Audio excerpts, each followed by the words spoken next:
Hello friends, welcome to my YouTube channel. कैसे हो सब? आप सभी अपनी तैयारी के अंदर मस्त होंगे। वनपाल का पेपर भी आपका जिन लोगों ने दिया है अच्छा गया होगा। तो अब आपके पास आगे टारगेट है एक एलडीसी का और एक महिला पर्यवेक्षक का। तो एलडीसी के अंदर तो आपके पास बहुत कम दिन है और महिला पर्यवेक्षक के अंदर मेरी बहनों के पास 1 महीना पड़ा है आपके पास। तो 1 महीने के अंदर आप किन किन चीजों को अवॉइड करें, किन चीजों को ज्यादा फॉलो करें, उससे रिलेटेड अपनी वीडियो होगी। यानी आपकी 1 माह की जो भी रणनीति है क्या है।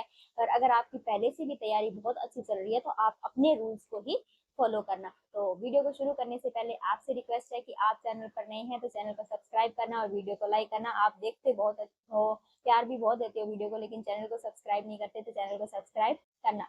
तो सबसे पहले हम बात करते हैं कि महिला पर्यवेक्षक के अंदर, जैसे कि आप सबको पहले से ही पता है कि 2 पार्ट है, पार्ट ए और पार्ट बी। पार्ट ए है 115 नंबर का और पार्ट बी है 85 नंबर का। पार्ट ए के अंदर जो टॉपिक्स है उनके अंदर अब हमारी क्या स्ट्रेटेजी हो उस पर हम बात करेंगे। देखो, पार्ट ए के अंदर पहले हमारे पास है हिंदी। अब आपको हिंदी को ना 2 तरह से कवर करना है। 2 तरह से कैसे? हिंदी के अंदर जो मैं टॉपिक्स पहले बता रही हूँ, जैसे कि पर्यायवाची शब्द हो गया, विलोम शब्द हो गया, शब्द शुद्धि होगी, मुहावरे व लोकोक्तियां होगी, परिभाषिक शब्दावली होगी और उपसर्ग और प्रत्यय हो गए। इनके आपको पीवाईक्यू ही लगाने हैं। जितने भी एग्जाम्स के अंदर आ चुके हैं या जो भी आपके पास पीवाईक्यू बुक है वो देख लेना, लगभग उनसे कवर हो जाएंगे। इसके अलावा आपने जिस बुक से पढ़ा है उस बुक में जो आपने इंपॉर्टेंट स्टिक किए हैं उनको बार बार रिवीजन के अंदर लाइए, बार बार उनको पढ़िए, उनका रट्टा लगाइए, तो आपके ये टॉपिक्स कवर हो जाएंगे। उसके बाद में हिंदी के अंदर टॉपिक्स जैसे समास, संधि, क्रिया, वाच्य, इनके आपने जो भी अपने इनके जो भी रूल्स है वो शॉर्ट के अंदर लिख रखे या नहीं भी लिख रखे तो अभी आप उनको शॉर्ट के अंदर लिख लेना। उन रूल्स को बार बार देखोगे, उसके बाद में आप क्वेश्चंस निकालना, तो वो क्वेश्चंस आपके निकल जाएंगे। तो हिंदी के अंदर आप अपने मार्क्स मत कटने दीजिए। उसके बाद में हम अगला सब्जेक्ट हमारा आ जाता है इंग्लिश।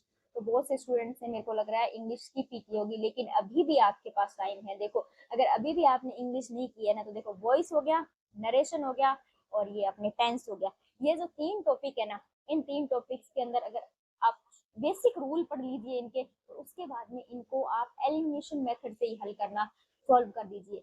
उसके बाद में आप इनको एलिमिनेशन मेथड से करोगे ना तो भी आपके ये 3 क्वेश्चंस है, अगर एक एक टॉपिक से एक एक क्वेश्चन भी आता है तो 3 क्वेश्चंस आपके ये सही हो जाएंगे।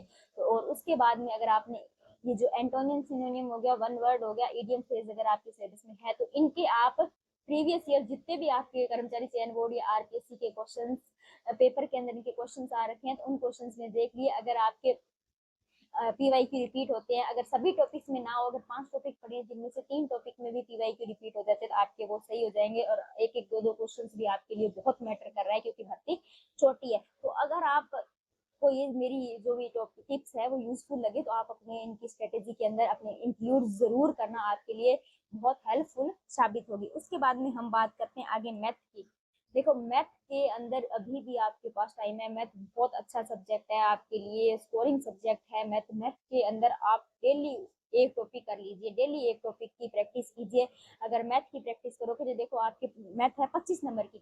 25 नंबर के अंदर अगर आपकी मैथ के अंदर इतने हार्ड टॉपिक्स भी नहीं है, अगर आपकी पकड़ अच्छी है, प्रैक्टिस के अंदर ला रहे हो ना, तो आपकी 20 नंबर तो 20+ नंबर तो आराम से आ जाएंगे। और दूसरी क्या बात है कि मैथ के अंदर अगर आपका क्वेश्चन सही होने लगे ना तो आपका ऑटोमेटिक ही कॉन्फिडेंस आएगा। और इन टॉपिक के जो दे रखे हैं ना, तो मैथ के अंदर जो पहले इन टॉपिक्स के पहले किसी एग्जाम के अंदर क्वेश्चंस आए हैं तो उसके अंदर आप टाइप्स को नोट करना। अगर सभी क्वेश्चंस के अंदर उसी टाइप्स सभी क्वेश्चंस पेपर के अंदर उसी टाइप के क्वेश्चंस रिपीट हो रहे हैं तो आप इन टॉपिक्स की उन टाइप्स पर ज्यादा फोकस करना, तो आपका मैथ हो जाएगा। अभी भी आपके पास टाइम है।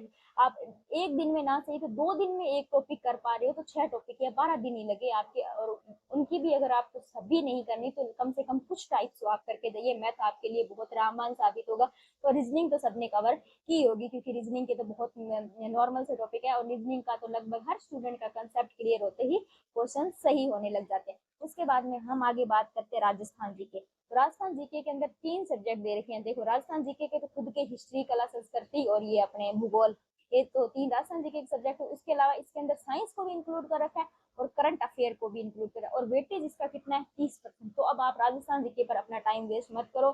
दिशा 2020 के पीवाईक्यू या अभी जो पिछले 2-3 सालों के अंदर जो पेपर का लेवल थोड़ा हाई आ रहा है वो क्वेश्चन कर लेना। इसके अलावा गुरु ज्ञान पब्लिकेशन पर जो भी प्रीवियस ईयर जो भी पेपर्स हुए हैं उनके वो सोल्यूशन करवा रहे हैं तो आप वो क्लास डबल स्पीड के अंदर लगा लेना, तो आपके लिए बहुत हेल्पफुल साबित होगी।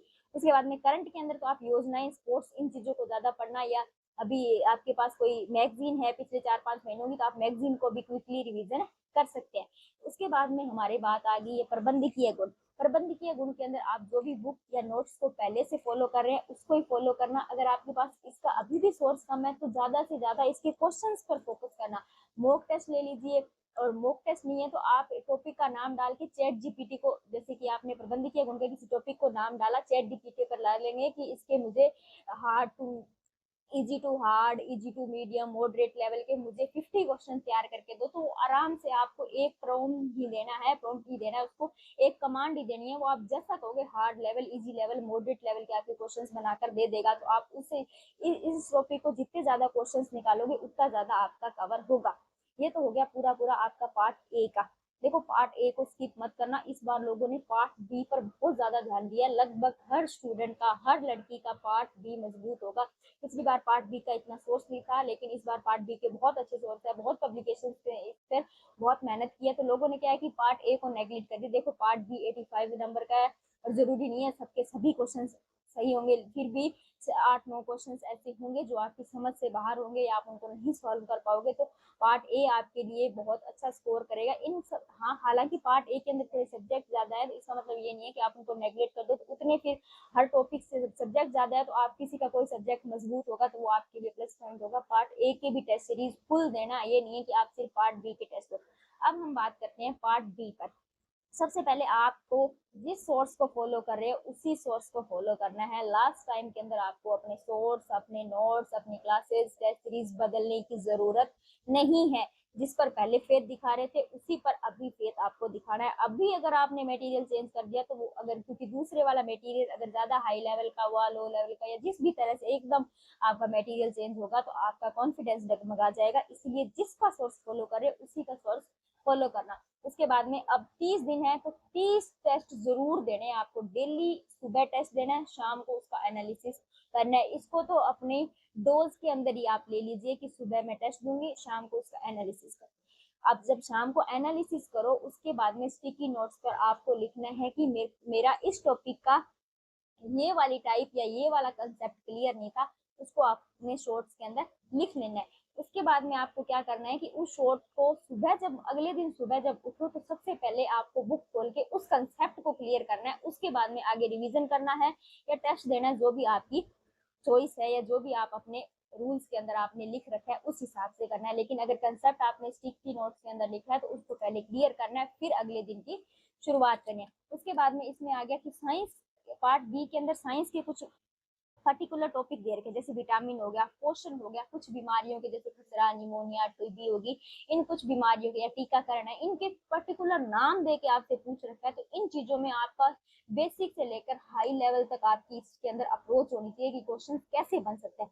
इसके अलावा आईसीडीएस की जो भी योजनाएं हैं या जो भी इसके अंदर सिलेबस के अंदर योजनाएं दे रखी है, उन योजनाओं से आपका क्वेश्चन गलत नहीं होना चाहिए।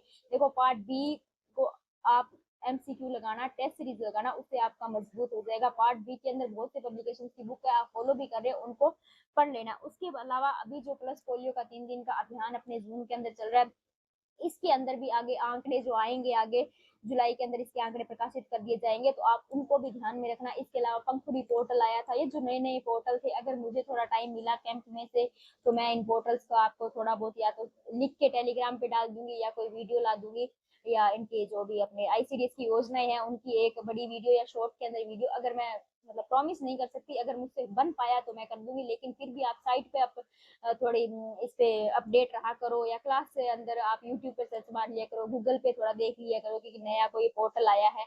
टाइम टू टाइम आईसीडीएस के जो भी नवाचार है, जो भी महिलाओं से संबंधित है या बच्चों से संबंधित है, नवाचार आते रहते हैं, उन पर थोड़ा करंट से अपडेट रहना। बाकी अपने मैटर पे, अपनी तैयारी पे कॉन्फिडेंस रखना। अगर बाद में पद इंक्रीज होंगे तो अगर होते हैं तो आपको ये नहीं होना चाहिए कि काश मेरे 1-2 क्वेश्चन और सही हो जाते तो मैं इस मेरा सिलेक्शन हो जाता। तो अभी आप थोड़ी ज्यादा मेहनत कर लीजिए, अपना अंतिम टाइम है, इसको वेस्ट मत करना। आपकी पहले की पिछले 7-8 महीनों की मेहनत वेस्ट हो जाएगी अगर आपने ये 1 महीना अगर वेस्ट कर दिया।